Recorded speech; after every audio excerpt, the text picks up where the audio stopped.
Social media पर आप सभी के पास चैनल महालक्ष्मी आया है खबरों का झरोका लेकर एक साथ 6 के साथ। सादा जय हिंद। इतना आपको जरूर कहेंगे पहले, सबसे पहले कि अगर आप उठकर खड़े हो जाते हो तो ध्यान रखिए सामने वाला आपसे क्षमा मांगने तक को मजबूर हो जाता है। कारण अगर आप सत्य के साथ पूरी बात चलते हो। दिखाएंगे आज आपको क्या हुआ था उस क्षमा के बारे में। पर सबसे पहले बात करते हैं श्री राम जी की। हमें बचपन से ही जब पढ़ना शुरू करते हैं ना तो स्कूलों में पढ़ा देते हैं कि श्री राम जी ने किसके झूठे बेर खाए थे, किसकी नाव में गए थे, किसको मारा था, किस जंगल से होकर गए थे, किन पेड़ों से उन्होंने क्या कहा था। पर कोई हमें यह नहीं पढ़ाता है कि उन्होंने किसकी पूजा की थी, किस मंदिर में गए थे। आज तक इस बात को दबाया जाता है, बताया नहीं, छिपाया जाता है। आज हम वही बात आपसे कर रहे हैं कि श्री राम जी ने किस मंदिर में किसकी पूजा की थी। आज आपको उसी मंदिर में उसी की पूजा जहाँ की थी उस प्रतिमा के पास लेके जाएंगे। जमीन में चली गई थी, फिर जमीन से निकली थी, आ गई सामने। आज आपके पास उसी प्रतिमा के दर्शन करते हैं जिसकी पूजा श्री राम जी ने की थी। कुछ लोग तो अंदर अंदर ये भी कहते हैं रावण ने भी एक बार इसकी पूजा की थी, इस प्रतिमा की। चलिए चलते हैं वहीं पर देखते हैं। जी हाँ, यही मंदिर की यह प्रतिमा है। मंदिर तो प्रतिमा चौथे काल की है। कहते हैं समय से जब परत बदलती है, जमीन खिलती है, तो अंदर चली गई थी धरा में और फिर निकल कर आई। महाराष्ट्र के पैठन और ज़्यादा आवश्यकता नहीं, इस तीर्थ के दर्शन कर लीजिए। यहाँ पर कहा जाता है, अरे बहुत किंवदंती है, बहुत बात किया गया, अतिशय कह जाते हैं।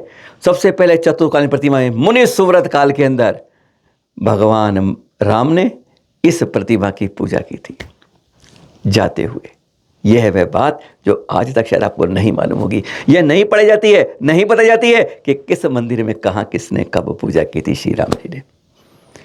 जब अकाल पड़ा था ना उत्तर के अंदर, याद है आपको, तब भद्रभाऊ स्वामी 12,000 साधु गए थे दक्षिण की ओर। तब वह यहाँ पर ठहरे थे, यहाँ दर्शन किए थे उन्होंने चंद्रगुप्त मौर्य के साथ। भद्रभाऊ उस समय की बात यह बता रहे हैं आपको आज। उसके बाद विशाखाचार्य, कालकाचार्य भी, उन्होंने भी यहाँ दर्शन किए थे। ये अतीत की बातें बता रहे हैं जो वर्तमान को आप देखते हैं। यहाँ पर बहुत अतिशय होते हैं। कहते हैं एक बार मन की जो इच्छा होती है, एक बार निर्मल भाव से अपने अंदर के सारे कषायों को ढोको ना, बाहर मंदिर के बाहर रख दो। चंद मिनट में निर्मल भाव से कितना आशातीत परिवर्तन होता है। ये चमत्कारी मुनि सूर्य भगवान की, अरे शनि को नहीं, किसी भी दिन भी विश्वास कीजिए। आज इसलिए आपके पास आए हैं। कहते हैं वीक की शुरुआत, वीकेंड नहीं, पर हफ्ते की शुरुआत के पहले दिन आपको उस प्रतिमा दर्शन करा रहे हैं जिसको भगवान श्री राम ने दर्शन किए थे। और आज भी वह अतिशय प्रतिमा विराजमान है। लगातार 4 दिन से चैनल महालक्ष्मी एक बात पर चोट करता जा रहा है। कारण दिगंबर इतिहास के बारे में वर्तमान जिन शासन नायक जिनके 2550वां निर्माण महोत्सव वर्ष पूरा देश नहीं पूरा विश्व मना रहा है, और उनके इतिहास के बारे में, उनके अतीत के बारे में, उनके चरित्र के बारे में किस तरह की खोखली खोखली बातें एक संप्रदाय को लेकर दूसरे संप्रदाय पर ठोक दी जाती है। अरे उस पर नहीं, पूरे विश्व पर ठोक दी जाती है। एक रात में खटाखट पूरी दुनिया में वह व्हाट्सएप के रूप में, PDF के रूप में 36 पेज की वाली फाइल भेज दी जाती है, जिसमें एक से एक 14, 15, 16 जो चैनल माइंड ढूंढे ऐसे बातें विवादास्पद है। जब हमने उसे उठाई, उसके बाद कुछ संतों ने उठाई, और आपको कल बताया था ना सुबह सुबह कि मुनि पुंगव सुधा सागर जी ने किस तरह से बात उठाई, स्पष्ट कह दिया। अरे क्षत्रिय हो, ऋषभ दबरे जी भगवान जी ने क्या दिया था आपको हाथ में जब वह महाराज के रूप में थे, भूल गए? अरे आवाज़ तो उठाओ, सड़क पे जाकर मंदिरों में आके चीखते हो, चिल्लाते हो, हमारे सामने कहते हो हम क्या करें। उनकी असर से पहले ही हमारे पास यह एक पत्र आ गया जो आपको दिखाते हैं। महाराष्ट्र के मंत्री श्वेतांबर संप्रदाय के हमारे मंगत प्रभात लोढ़ा जी, उनके द्वारा यह सोशल मीडिया पर यह अपनी क्षमा के रूप में, मिच्छामि दुक्कड़म के रूप में यह पत्र दिया कि मुझे नहीं मालूम था कि दिगंबर संप्रदाय इससे इतना ज़्यादा परेशान हुआ है, गलती है। हम अब इसके बारे में, उन्होंने इसको कहते हैं ना, इस पर मिट्टी डालने की कोशिश करी, पर गजब के रूप में डाली है। क्षमा तो मांग ली है, पर क्षमा के साथ फिर वही एक बात कि चलिए जो हो गया है, अब आप हमें अपना विषय दे दीजिए। हम दिगंबरों के लिए एक ऐसा विषय दीजिए जिसमें कोई किसी की विवादास्पद ना हो। आप विषय चुन के दीजिए। हम 1.5 करोड़ बच्चों में 1 लाख स्कूल में फिर आपकी बात शुरू कर देंगे, और हम 2 अक्टूबर अहिंसा दिवस को इसकी घोषणा कर देंगे। हाँ, अंदर की बता दें, ये भी कहा कि उसके नाम आपके संप्रदाय को ही देने पड़ेंगे।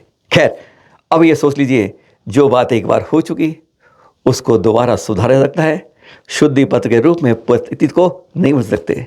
तमाचा इस गाल पे पड़ा है, पुचकार इस गाल पे रहे हैं, ऐसा नहीं हो पाएगा कि दिगंबर संप्रदाय दे दे आपको कि एक ऐसा विषय दे दे जो अब कल तक इस बारे में निर्णय देकर एक नई प्रतियोगिता उनके ही ओर कर सके। खैर, देर आए दुरुस्त आए, पर तभी होगा जब आप उस पत्रिका जो निकालिए किताब 36 पेज की, उसका पूरी तरह से भूल सुधार करके मुख्य प्रश्न में लिखें कि ये गलतियां इसमें हुई थी, उसका सही रूप में पत्रिका ये है पुस्तक महावीर चरित्र के ऊपर, तब लगेगा कि सरकार सही रास्ते पर है। अन्यथा यह तो वही है, पानी के ऊपर एक बार पानी बहाकर फिर वापस इकट्ठा कर लेने की बात। नहीं, मिच्छामी दुक्कड़म तो है, ठीक है, लेकिन पर सुधार नहीं है।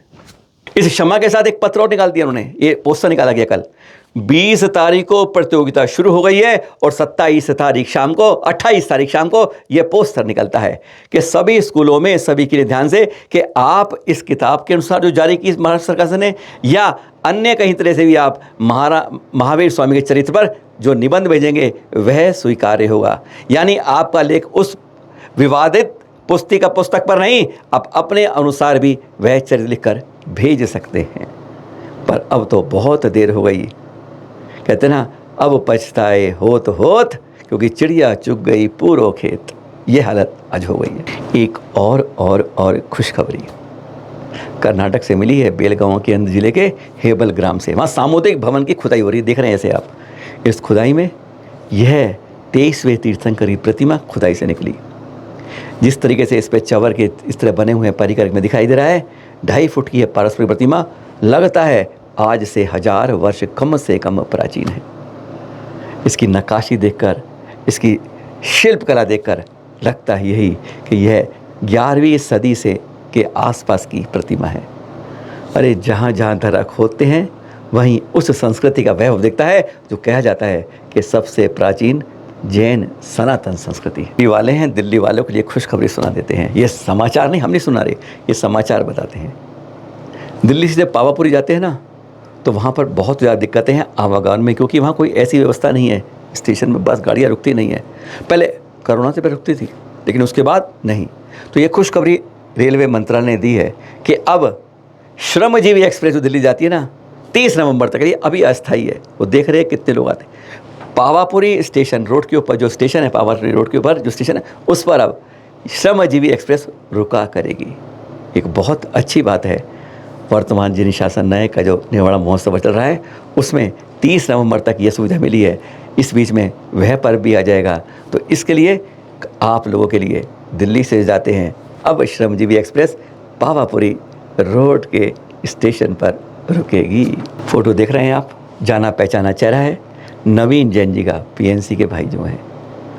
जब पिछले चतुर्मास में गुरुवार 16 तारीख राशि मिला था ना, तो राज्यसभा के सांसद बन गए थे और कहा था कि पीएनसी से कहा था, स्पेशली उनसे, प्रदीप जी से स्पेशली, कि आपके बड़े भाई राजनीति में ऊपर पहुंचेंगे। और पता खुशखबरी मिली है कि किसी भी देश का सबसे सिक्योर होता है जिम्मेदारी पर मंत्रालय, डिफेंस वाला, रक्षा का। अब उसकी जो स्थायी सांसदीय समिति है, उसके अंदर ये स्थायी सदस्य बने हैं। बहुत कम लोगों को यह सांसदों को मिलता है। राहुल गांधी जैसे जो है ना बड़े बड़े नेता, उन्हीं को मिलता है। वहाँ पर हमारे नवीन जैन जी को मिला है ये दर्जा। बहुत बहुत शुभकामनाएं, बढ़ते रहो, साथ में जैन संस्कृति की रक्षा करते रहो। जुड़ती हुई खबरें चल रही हैं, खुशखबरी। अब खुशखबरी में बात करते हैं आगरा की, बताई ना इनकी नवीन जी की। अब आगरा से एक और ये दृश्य देख रहे हैं, बिनोली यात्रा के 12 से 15 नवंबर दिल्ली में होनी है 13 दीक्षार्थियों की आचार्य श्री विमर्श सागर जी द्वारा दीक्षा। और अब जगह जगह ये गोद भराई नदियाँ चल रहे हैं। ताजमहल नगरी अब गोद भराई चल रही है। ये दृश्य हैं कुछ दिन पहले के, गजब के हैं। उत्साह में होता है जब कोई दीक्षा के मार्ग पर बढ़ता है और समाज को पूरा प्रोत्साहित करता है। फिर मिलेंगे आपके साथ कुछ नई जानकारी के साथ। बस घड़ी में टाइम रखिएगा, 8 और 8 मिल जाएंगे आपके पास सादर जय जिनेंद्र के साथ।